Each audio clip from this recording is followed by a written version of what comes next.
निवृत्त अधिकारी को तो सिर्फ गवर्नर दे सकता है रूल 9 में नोटिस। आपने हायर अथॉरिटी को लिखा है? इनको भी कानून नहीं आता, देखना पड़ेगा। आपको भी कानून नहीं आता, प्रिंसिपल सेक्रेटरी जांच करे आपकी। सर अब हमने क्वालिफिकेशन हेड ऑफिस बताइए। को बताया सर। हमें नहीं मालूम, हेड ऑफिस को बताया था। मौखिक रूप से आप लोग क्या करते हैं हमें नहीं मालूम है। और ये भी बताइएगा इनके प्रिंसिपल सेक्रेटरी को क्यों नहीं लिखेंगे, इनको जब इतना बेसिक कानून नहीं मालूम है सर कि रिटायर्ड आदमी को ये शो कॉज नोटिस नहीं दे सकते। आप हाई कोर्ट में खड़े हुए हैं, आपको मालूम होना चाहिए। मैं उनसे बात कर रहा हूँ अभी। कब जानकारी हुई आपको कि गलत कार्रवाई की गई है प्रिंसिपल द्वारा? ये सितंबर में पता चला सर। तो फिर तब से क्या कर रहे थे आप? उसके बाद एक कंटेम्प्ट और लगाया था इन्होंने। उसको छोड़िए ना, आप क्या कर रहे थे अपने अधिकारी के खिलाफ? सर हमने उनके खिलाफ कार्रवाई की सर। और 2023 में क्यों नहीं लिखा आप? और इनसे भी सर सर्टिफिकेट्स मांगे सर, जो रिक्विजिट। इनको भूल जाइए, आप पहले अपने बारे में बताइए। जब आपके प्रिंसिपल ने गलत कार्रवाई करी जी। तो आपने 2023 में क्यों नहीं लिखा? In compliance of last In in compliance of last order, my lord, जी। the directive to respond number 1 and 2 shall remain present. Ji ji, compliance हो गई क्या? नहीं सर, नहीं। इसमें compliance हो ही नहीं सकता है। मैं निवेदन कर रहा था। Petitioner has not having a requisite qualification, my lord. And आपने ऑर्डर का रिव्यू लगाया है क्या? जी साहब, मॉडिफिकेशन एप्लीकेशन पेश कर दी, उसमें कब 22 कर दी? माननीय न्यायालय ने 22/4 की तारीख दी है सर। नहीं, वो तो ठीक है। कब कब कर दी आपने पेश? जी साहब, एप्लीकेशन दिखाइए। 2022 का आदेश है जी। इसकी रिट अपील लगाई आपने कि ये आदेश की कंप्लायंस नहीं हो सकती? नहीं, वो नहीं, अभी एंट्रीम ऑर्डर के खिलाफ है साहब। ये वो वाला है साहब कि contract employ can not be substituted in हाँ। By the company. सर आपने इनको कॉन्ट्रैक्ट पे भर्ती क्यों किया था? अगर ये क्वालिफाइड नहीं थे तो मिला एक नई जांच खड़ी हो जाएगी। Who is respond number 1? Clear cut आपने ऑर्डर किया उनको हटा दिया। कि जब तक रेगुलर नहीं रिस्पॉन्ड साहब नंबर 1 कौन है? नहीं साहब, इन्हें हटाया तो 2024 जाइए मिस्टर। में बताइए। जब कंटेम्प्ट आप हाई कोर्ट में खड़े हुए हैं, आपको मालूम होना चाहिए। मैं उनसे बात कर रहा हूँ अभी। सर सर प्रिंसिपल ने सर इसके डॉक्यूमेंट चेक किए थे हाँ, उस समय। तो प्रिंसिपल के खिलाफ क्या कार्रवाई की? सर एक- कार्रवाई की सर। उस क्या कार्रवाई करी? कार्रवाई के लिए सर डायरेक्टरेट को भेजा है। कब भेजा? पनिश करने के लिए। कब भेजा? सर 23 को।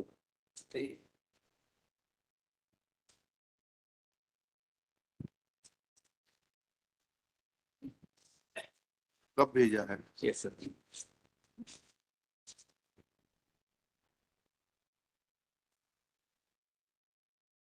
22/2/25 को भेजा है सर। कब जानकारी हुई आपको कि गलत सर- कार्रवाई की गई है प्रिंसिपल द्वारा? ये सर 2023 में सितंबर में पता चला सर। तो फिर तब से क्या कर रहे थे आप? उसके सर बाद एक कंटेम्प्ट और लगाया था इन्होंने। उसको छोड़िए ना, आप क्या कर रहे थे अपने अधिकारी के खिलाफ? सर हमने उनके खिलाफ कार्रवाई की सर। और 2023 में क्यों नहीं लिखा आप? और इनसे भी सर सर्टिफिकेट्स मांगे सर, जो रिक्विजिट। इनको भूल जाइए, आप पहले अपने बारे में बताइए। जब आपके प्रिंसिपल ने गलत कार्रवाई करी जी। तो आपने 2023 में क्यों नहीं लिखा? सर लिखा सर। उन कहाँ है वो लेटर? शोकाज दिखाइए, जारी किए सर इनको। दिखाइए वो शोकॉज। 23 वाले।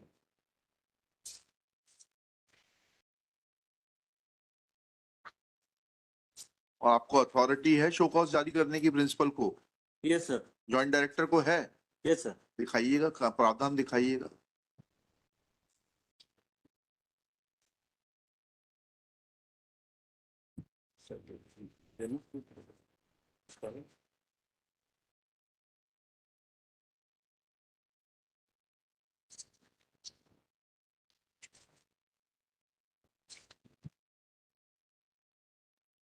क्या कागज यहीं पढ़ेंगे क्या आप वकील साहब? आपके अधिकारी बिगड़ तैयारी के आते हैं? यस सर, दे रहे हैं सर। सर मैंने रिप्लाई के साथ लगाया सर वो। क्या लगाया आपने रिप्लाई के साथ?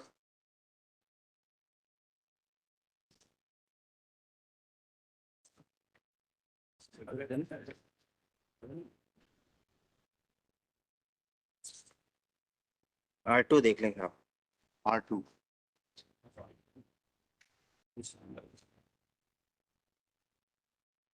क्या है इसमें? Joint Director had given SCN to the on 14/24 to the concerned principal and authority. सेवानिवृत्त व्यक्ति को नोटिस देने के अधिकार है? नहीं वो नहीं, एक सेकंड समझे तो पहले। SCN भेजा है सर। SCN कैसे देंगे? सेवानिवृत्त अधिकारी को तो सिर्फ गवर्नर दे सकता है रूल 9 में नोटिस। आपने हायर अथॉरिटी को लिखा है? इनको भी कानून नहीं आता। सर लिखा है सर डायरेक्टरेट को भी। ये 14/5/24 को जो आपने नोटिस दिया है, ये क्या सेवानिवृत्त प्रभारी प्राचार्य को आप नोटिस देने के लिए अधिकृत है कि आप हमारी आंखों में धूल झोंकने की कोशिश कर रहे हैं? नहीं सर, डायरेक्टरेट को भेजा है सर हमने। डायरेक्टरेट को कहीं नहीं भेजा है आपने, आप मुझे ये बता दीजिए। रिटायर्ड आदमी को कैसे नोटिस दे सकते हैं आप? Under which provision of law you can issue notice to a retired in charge principal? देखना पड़ेगा, आपको भी कानून नहीं आता, प्रिंसिपल सेक्रेटरी जांच करे आपकी।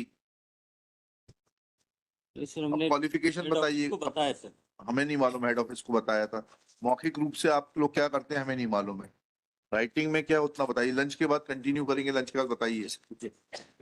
और ये भी बताइएगा इनके प्रिंसिपल सेक्रेटरी को क्यों नहीं लिखेंगे, इनको जब इतना बेसिक कानून नहीं मालूम है कि रिटायर्ड आदमी को ये शो कॉज नोटिस नहीं दे सकते। I'm making a mention for a W. Not at It was filed today in the morning itself. तो जाके वहाँ चीफ जस्टिस के सामने मेंशन करिए। सॉरी। और मैं निवेदन को लास्ट ऑर्डर देखेंगे साहब। हाँ बताइए ना। 18 फरवरी को आपने आदेशित किया था जी कि ओरिजिनल फाइल लेके आए जो याचिकाकर्ता ने at the time of first invitation हाँ जो डॉक्यूमेंट सबमिट किए थे। हाँ बताइए, दिखाइए।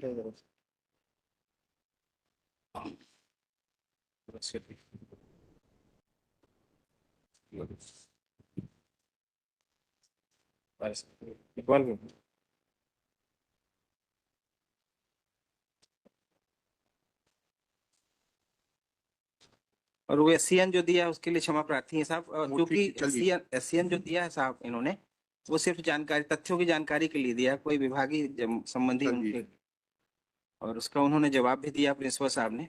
चलिए, ये क्या है? Semester 1 CTS semester system non engineering aids. जी फिर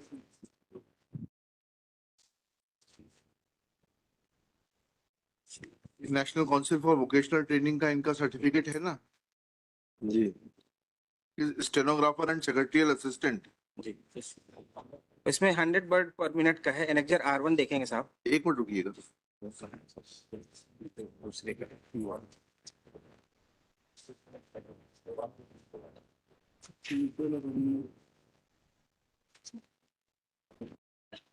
साफ कॉपी नहीं।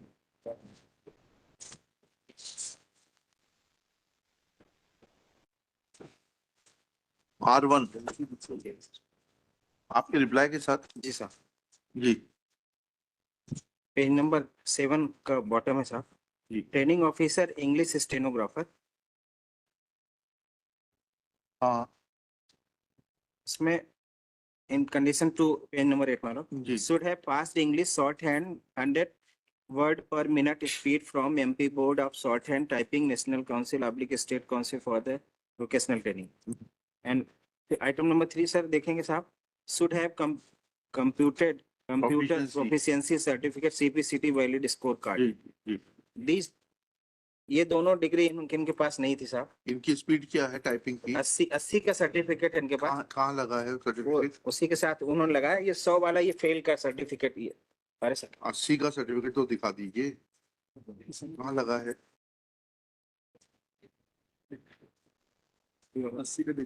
80 की स्पीड का सर्टिफिकेट दिखाइए, दिखाइए, ये दीजिएगा। 80 का सर्टिफिकेट फ्लैग करके दीजिए।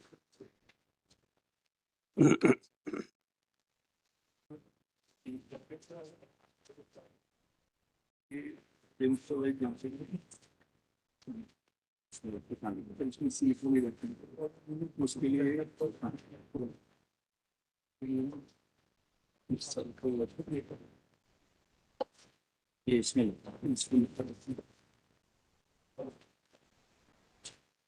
कहाँ लिखा 80 वर्ड? ये EGT लेनी DGT इसके अंदर डीजीटी में सब कुछ नहीं। ये सिलेबस के अनुसार 100 कौन देता है? इंग्लिश शॉर्ट हैंड के लिए दिया हुआ है। इंग्लिश शॉर्ट हैंड का सर्टिफिकेट कहाँ है? ये NTC द्वारा जारी जो होता है साहब, किसके द्वारा? ये जो इन्होंने पेश किया था वो 80 का ही सर्टिफिकेट दिखाइएगा। ये सर्कुलर है।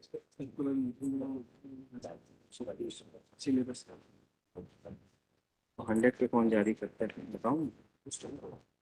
आइए आइए पेश किए दिखाऊँ आइए मॉडल केस में भाई।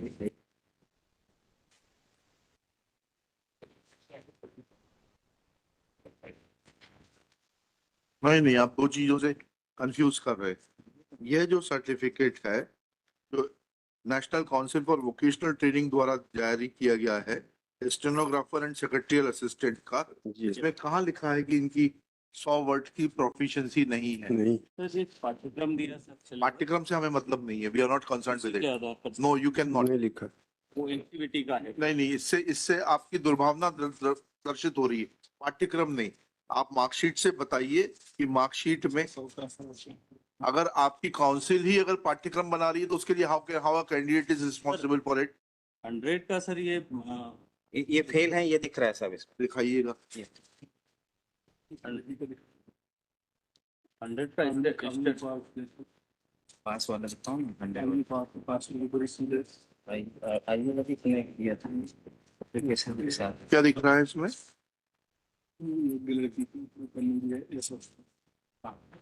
क्या लिखा है इसमें? स्टेशन कॉपी क्रमांक, उसमें फेल हुए होंगे ये, लेकिन अल्टीमेटली जो मार्कशीट है उसमें फेल की नहीं है।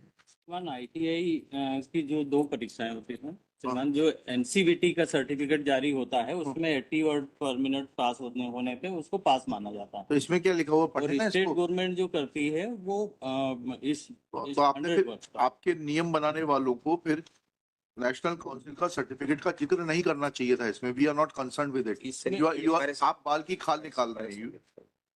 इसमें एडिशनल क्वालिफिकेशन जो रिक्रूटमेंट रूल है Additional उसमें 100 वर्ड्स पर मिनट का होना जरूरी बताया है जी और सीपीटी सीटी पास होना जरूरी बताया। हाँ। तो ये दोनों सर्टिफिकेट भी उसमें होना जरूरी नहीं तो सीपीसीटी पास नहीं है क्या ये? नहीं है वो सर्टिफिकेट। आप सीपीसीटी पास नहीं है क्या? इन्होंने डिप्लोमा इन कंप्यूटर एप्लीकेशन कर रखा। जी हाँ हाँ, डिप्लोमा तो वो बेसिक पैरा वो क्वालिफिकेशन। उसी का है। और है ना ये भाई, पढ़िए तो नहीं इसको। पैरा 4 should have एक से रुक जाइए। should have passed English shorthand with 100 words per minute speed from MP Board of Shorthand and Typing or National Council or oblique State Council for Vocational Training or diploma from Polytechnic ji in Modern Office Management, इतना इतना। should have computer proficiency certificate, valid test score card, इतना इतना, with minimum speed of 30 words per minute organized by the Science and Technology। now इनका जो certificate है CPCT का, श्रीमान diploma ये रखा है ना यहाँ पर, ये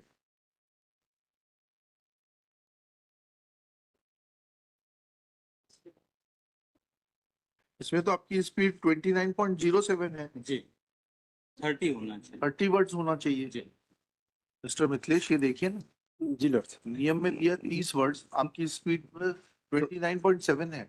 लड़ते स्टेनोग्राफर सेक्रेटरी असिस्टेंट में जो है लड़ती उसमें ये नहीं लिखा है कि ये लड़ते पैरा ये लिखा,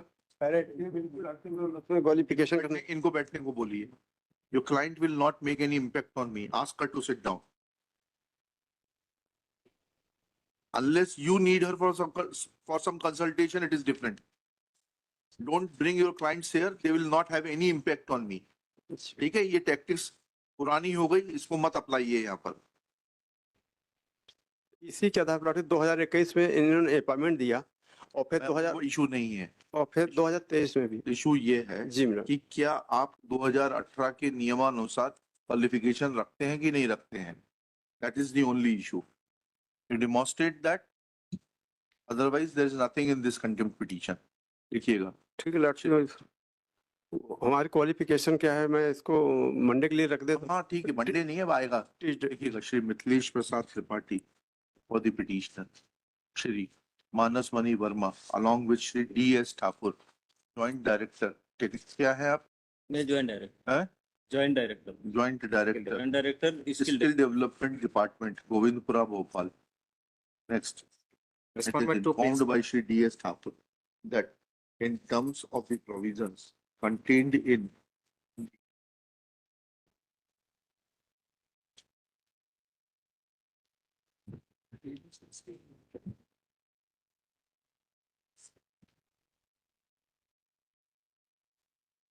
Madhya Pradesh Industrial Training within bracket non-gazetted bracket close class 3 recruitment rules 2009 which were amended in the year 2008 qualification meant for appointment on the post of training officer within bracket English stenography provides that a graduate or PG examination passed from recognized university full stop. Two half bracket should have passed English shorthand with 100 words per minute speed from MP Board of Shorthand and Typing or National Council / State Council for Vocational Training or diploma from Polytechnic in modern office management within bracket 100 words per minute in English shorthand bracket close from All India Council for Technical Education within bracket AICTE bracket close full stop. Third half bracket should have computer proficiency certificate test within bracket CPCT bracket close valid scorecard comma English typing with minimum speed of 30 words per minute organized by Science and Technology Department full stop. Next paragraph. It is pointed out that as per the CPCT certificate produced by the petitioner, her typing speed is 29.7 and not 30. Therefore, English typing speed, and therefore she is not eligible in terms of clause 3 of the recruitment rules as were amended in 2018. Next paragraph. It is also pointed out that petitioner had in fact appeared for dictation with a speed limit of 80 marks as per the syllabus of National Council for Vocational Training, and she does not possess speed of 100 words per minute in stenography, and therefore on that account too she is not entitled to be given appointment. And in this regard, syllabus for the trade of stenographer and secretarial assistant within bracket English issued by Central Staff Training and Research Institute, Directorate General of Employment and Training, Ministry of Labour and Employment, Kolkata is produced. Full stop. Next paragraph. Shri Mithilesh Tripathi was given copy of CPCT certificate wherein speed efficiency of the petitioner is mentioned as 29.07 in regard to English typing speed. Full stop. He prays for time to consult his client and bring necessary documents on record. Next paragraph. Shri Thakur in the meanwhile submits that the principal who had given appointment to the petitioner as guest faculty is being proceeded in accordance with law, and appropriate authority will take action against the said principal for giving appointment to the petitioner as guest faculty without verifying her credentials, original file of which has been brought by Shri D.S. Thakur. Full stop. Shri Mithilesh Prasad Tripathi may file his reply, so his rejoinder within 2 weeks, list thereafter. ये जो Personal presence of Shri D.S. Thakur is dispensed with. ये जो इन्होंने दिखाया है वो